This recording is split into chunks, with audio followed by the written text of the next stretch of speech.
Hello students. आज हम पढ़ेंगे भाषा और व्याकरण के बारे में कि भाषा और व्याकरण किसे कहते हैं।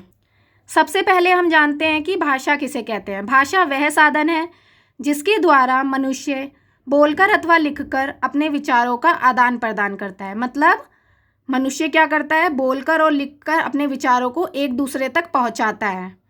जैसे कि देखते हैं, अध्यापिका बच्चों को लिखकर पढ़ा रही है और बच्चे पढ़ रहे हैं।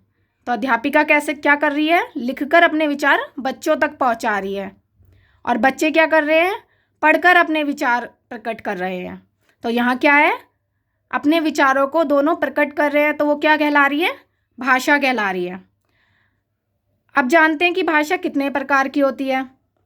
भाषा दो प्रकार की होती है, लिखित भाषा और मौखिक भाषा। सबसे पहले हम पढ़ेंगे मौखिक भाषा किसे कहते हैं। जब मनुष्य अपनी भाषा बोलकर प्रकट करता है तो उसे क्या बोलते हैं, मौखिक भाषा बोलते हैं।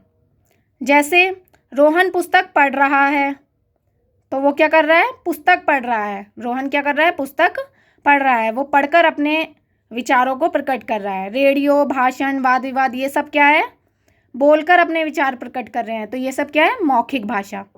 अब देखते हैं लिखित भाषा।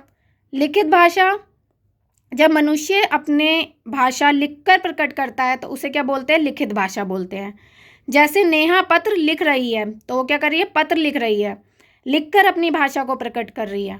तो लिखकर अपनी भाषा प्रकट करना लिखित भाषा कहलाती है।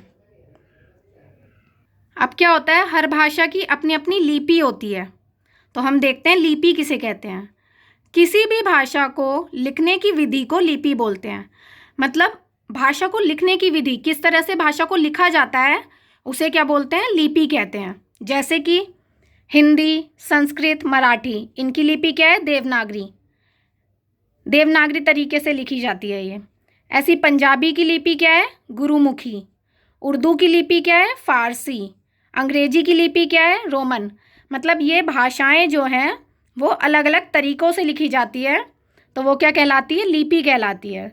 तो इन सब की लिपि ये सब है। अब हम जानते हैं लिपि के द्वारा ही हम ज्ञान विज्ञान को एक पीढ़ी से दूसरी पीढ़ी तक पहुंचा सकते हैं। मतलब लिपि के द्वारा क्या होता है, हमारा जो ज्ञान विज्ञान होता है वो एक पीढ़ी से दूसरी पीढ़ी तक पहुंचता है। मतलब कि जैसे कि मानते हैं हमारे दादा दादी थे, उनसे कहाँ पहुंचा, हमारे मम्मी पापा में, मम्मी पापा से कहाँ पहुंचा, हमारे में। तो ये जो लिपि का जो ज्ञान विज्ञान है वो कहाँ, पीढ़ी से दूसरी पीढ़ी में पहुंचता है। ऐसी क्या होगा, हमारे द्वारा हमारे बच्चों में पहुंचेगा। तो लिपि क्या है, ज्ञान और विज्ञान को एक पीढ़ी से दूसरी पीढ़ी में पहुंचाता है। अब हम जानते हैं हिंदी दिवस के बारे में। आप सभी को पता है कि हिंदी दिवस कब मनाया जाता है, 14 सितंबर, मतलब 14 सितंबर को। अब 14 सितंबर को हिंदी दिवस क्यों मनाया जाता है, क्योंकि 14 सितंबर 1949 को हिंदी को भारत संघ की राजभाषा के रूप में मान्यता प्राप्त हो गई थी। इसलिए हिंदी दिवस हर साल कौन से दिन मनाया जाता है, 14 सितंबर को। अब हमने भाषा के बारे में पढ़ लिया, लिपि के बारे में भी पढ़ा। अब हम पढ़ेंगे व्याकरण के बारे में कि व्याकरण किसे कहते हैं। व्याकरण के बिना तो भाषा का कोई वो नहीं है। तो अब हम पढ़ते हैं व्याकरण किसे कहते हैं। व्याकरण वह शास्त्र है जिसमें हमें भाषा के नियमों की जानकारी मिलती है। मतलब भाषा को किस तरह से लिखना है, किस तरह से पढ़ना है, उसकी जानकारी जहाँ हमें मिलती है वो क्या है, व्याकरण। जैसे कि देखते हैं, मेरे को बाजार जाना है, तो ये क्या हुआ, मेरे को बाजार जाना है। सही वाक्य है ये, नो, इट्स रॉन्ग। सही वाक्य क्या होगा, मुझे बाजार जाना है। मेरे को कुछ नहीं होता, क्या होता है, मुझे बाजार जाना है। अगला वाक्य हम पढ़ते हैं, रीतू नाच रहा है। अब रीतू क्या है, एक लड़की है, तो नाच रहा तो हो नहीं सकता, तो क्या होगा, रीतू नाच रही है, क्योंकि रीतू क्या है, एक लड़की है, तो रीतू नाच रही है। अब हम पढ़ेंगे कि व्याकरण कितने प्रकार के होते हैं। व्याकरण कितने प्रकार के होते हैं, 3 प्रकार के होते हैं।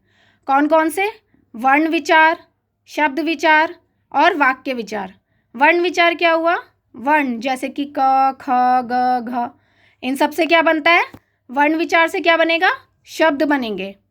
वर्णों से शब्द बनते हैं, तो शब्द बने। शब्द जैसे कि क्या बना, 2 शब्दों से बनके क स, क म कम, तो क्या हो गया, शब्द बन गया। अब शब्दों से क्या बनेंगे, वाक्य। जैसे कि मुझे बाजार जाना है, तो ये किससे बना, शब्दों से वाक्य बने। तो क्या हुआ, व्याकरण वर्ण विचारों से शब्द विचार और शब्द विचारों से वाक्य विचार। यही हमारा टॉपिक जो है वो खत्म होता है। Thank you.